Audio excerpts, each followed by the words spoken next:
I have the distinct pleasure of introducing our first recipient, Dr. Cheung from Brown University. I was speaking with her a little bit before the meeting and kind of gave me chills a little bit because she said that her basic life work started with Rotary. The year between her first and second year in medical school, she had some time, and there was a project that Rotary was sponsoring in Turkey to do a lot of research, some of which she worked with the person who basically discovered the APO that everybody uses in research now. So her research now is a project that is trying to figure out the way to turn that off. It's basically genetic risk factors for Alzheimer's, APOE4, and they're using an RNA-based approach to lower its harmful effects without harming DNA. The goal is to improve the way we can treat and prevent. So without further ado, Dr. Cheung, please join us. Welcome. Thank you. It's really nice to be here. I want to begin by thanking the Rotary Club and the CARD Fund for not just the award, but your unwavering commitment to finding a cure for Alzheimer's disease. I also want to take a moment to honor Mr. Roger Ackerman, whose vision and dedication launched the CARD Fund 30 years ago. He believed in the power of early and championing bold ideas before they gain wider acceptance. This kind of belief makes a big difference. Because of his belief, researchers like me can continue to fight against Alzheimer's disease.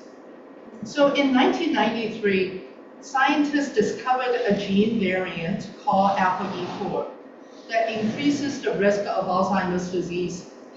And today we know that over 70% of patients with Alzheimer's have this genetic risk factor.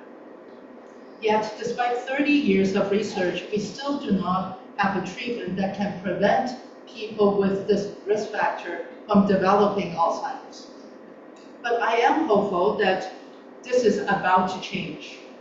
In the past decade, we've seen remarkable advances, both in new treatments for cancers, new medicine for genetic diseases. Computational power have exploded, and these technological leaps are accelerating progress in tackling diseases just like Alzheimer's. But before I tell you how we are approaching to prevent and treat Alzheimer's disease, I'd like to share two stories with you. These are true stories. I have just changed the names of the people. So I'm a pediatrician. So Annie was born to Terry and Tom, who was really thrilled to welcome a daughter into their family. And her 10-year-old brother is particularly proud to have a little sister. But within a few months, Terry noticed something was not quite right. Annie seemed very floppy. She struggled to lift her head and was not meeting her developmental milestones.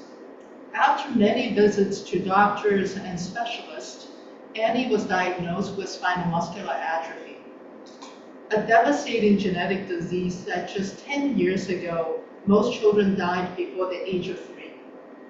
But today, thanks to an RNA medicine called nusinersen, Annie is thriving. In kindergarten, she ran and played with her other kids. In first grade, she loves reading. She built a Lego castle with her brother and aspires to become a tornado chaser. Really? I saw her recently and I asked her, what do you want to be? She said, tornado chaser. Okay. So nusinersen works by modifying the RNA in order to correct a misspelling in the DNA that causes this genetic disease. It allows patients like Annie to have this protein SMN that is necessary for the proper function of her nerves and muscles. one more story to share. So John is a farmer in rural Tennessee. Heart disease runs deep in his family. His father, grandfather, aunts, and uncles all died young from heart attacks and strokes. Despite his best effort with diet, exercises, and medications, John's cholesterol levels remained dangerously high. But living in a remote area, it was very difficult for him to see doctors regularly or keep up with daily prescriptions.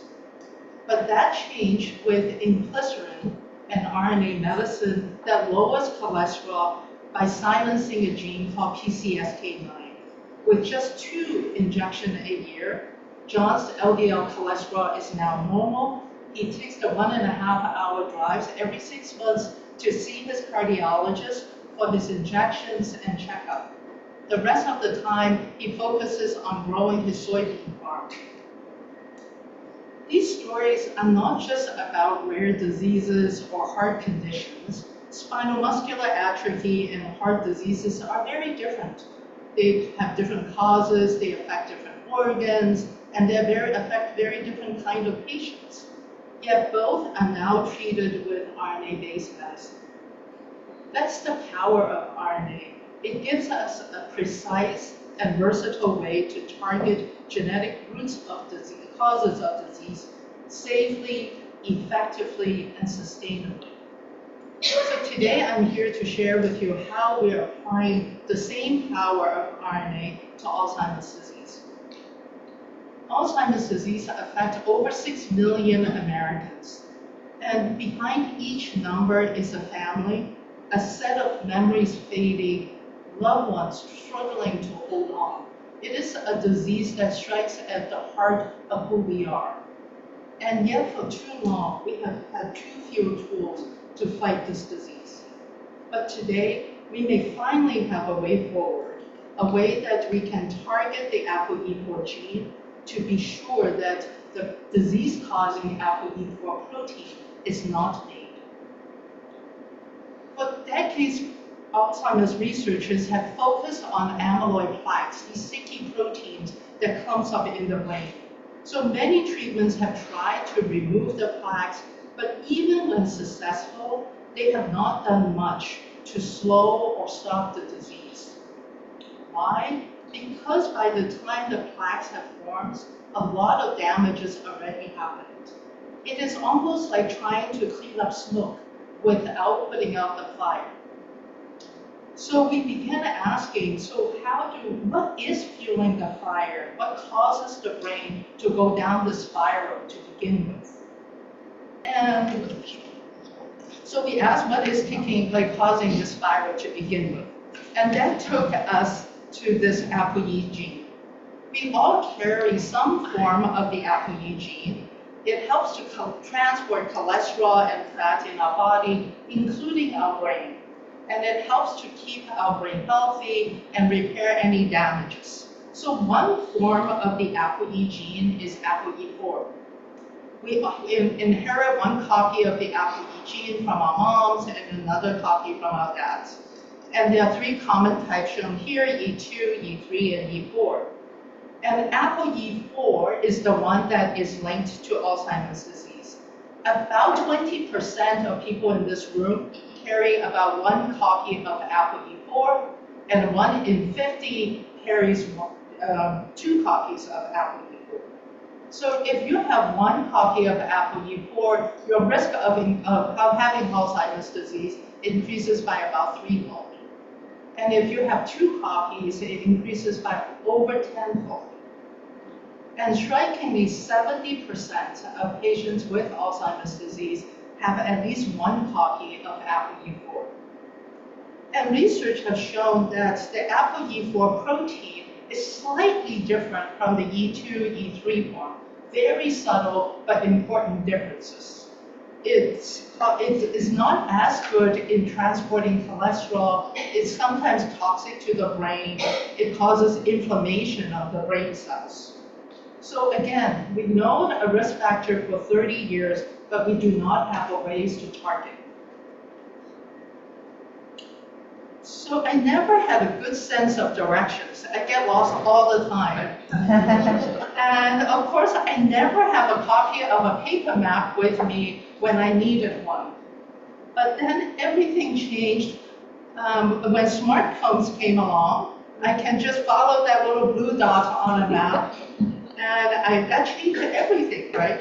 But the roads did not change. But now I can see exactly where I am and where I'm trying to go. And that's how science works sometimes. We know the destination, we just don't have the tools to get there. And for Alzheimer's, we know that we have to stop APOE4, but for a long time, we simply did not have the right tools to reach it. A few years ago, my lab and collaborators discovered something that changed how we think about APOE.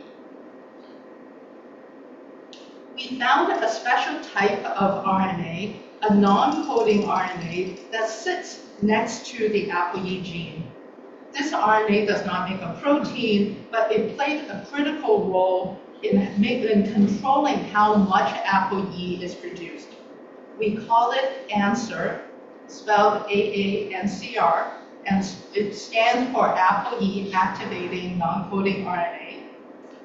And think of AANCR as a dimmer switch. When the switch is turned on, a lot of APOE is made. When it is switched off, the APOE protein is not made, and the APOE level drops. And this was the missing link. AANCR gives us a switch, a way to control APOE expression for the first time. So why is this exciting? It gives us a handle, a way to control APOE production. Now we can develop ways to ensure that those with 1 or 2 copies of APOE4 will not make any of the protein from the gene. The discovery of what controls APOE production is important, but we did not stop there. In our recent work published late last year, we asked the question, what happens if we shut off AANCR in the human brain cells? So in human astrocytes and microglia, these are the 2 brain cell types that produces APOE. We use a special material to shut down AANCR. What happens? AANCR level drops, APOE level drops, and most importantly, the inflammatory response of these brain cells decrease significantly. So this is key because inflammation is the driver for neurodegeneration in Alzheimer's disease. So on this slide, you can see the special material that we call ASO is entering the cells. It's getting to the nucleus, the command center of a cell. It's interrupting the RNA message and stopping the protein from being made. And thanks to your support through the CARD Fund, we are now launching the next phase of the project. We are designing a 2-punch attack. So first of all, we're going to turn down or cancel the switch AANCR for APOE4. And this way, no APOE4 should be made. And in case anything leaks through, we will also silence APOE4. This way, we are going to design a method as shown here that will only increase APOE4, but leave the copy of APOE3 in people who have 1 copy of E3, 1 copy of E4. So you still have a normal copy of APOE in your cells. This is what makes our approach different. We are not editing your DNA, so we're not changing your genetic makeup. We're not eliminating all APOE. We're just using an RNA-based precision to dial down the key driver of Alzheimer's disease. To target AANCR and APOE, as I said, we will use ASO, or antisense oligonucleotide. It's a small, custom designed piece of material that will binds to the RNA and tell the cells to degrade it. So RNA is a messenger that carries instruction for our DNA to make protein. In the case of APOE4, it is giving a harmful message that increases one's risk of Alzheimer's. When the ASO binds to that harmful RNA message, it's like a magnet to tell the cell cleanup system to come and degrade that message and basically erase it from the cell. So it cannot never make a harmful protein. This is how this will allow us to precisely reduce the APOE4 level without affecting APOE3, giving us a safe and targeted approach to therapy. So to make sure that the ASO are working, we're going to look for three things. We're going to look for that to make sure that the APOE4 level decrease, that there is less inflammation in the brain, and that we see a healthier brain, a brain cells that are carrying out its own functions, managing energy usage well, and also responding to stress correctly. If these tests shows that the ASO are effective and safe, we'll move on to the next step, which is refining the therapy and preparing for preclinical trial. And we're testing these therapies in human iPS cells grown in our lab from human donors, so that we can ensure that we are studying real Alzheimer's biology. If this works, and we believe it will, there will be a proof of concept that we can silence the major drivers of Alzheimer's disease. From there, we will move into refining the delivery method so we can get the ASO into the brain cells and lay the groundwork for clinical trial. But even now, what we have uncovered is already reshaping how we're thinking about Alzheimer's disease. We have identified a new regulatory RNA. We have shown that this RNA AANCR and APOE can be silenced with RNA tool. We are building a path towards precision medicine for a disease that have long resisted precision. Science takes time and progress can feel slow, but thanks to organizations like yours which fund bold and innovative ideas early, we're not just hoping for better Alzheimer's treatment, we are building them. So together we are turning discovery into hope, hope into actions. So thank you again for being part of this journey. We are honored by your support and excited by what lies ahead. Thank you.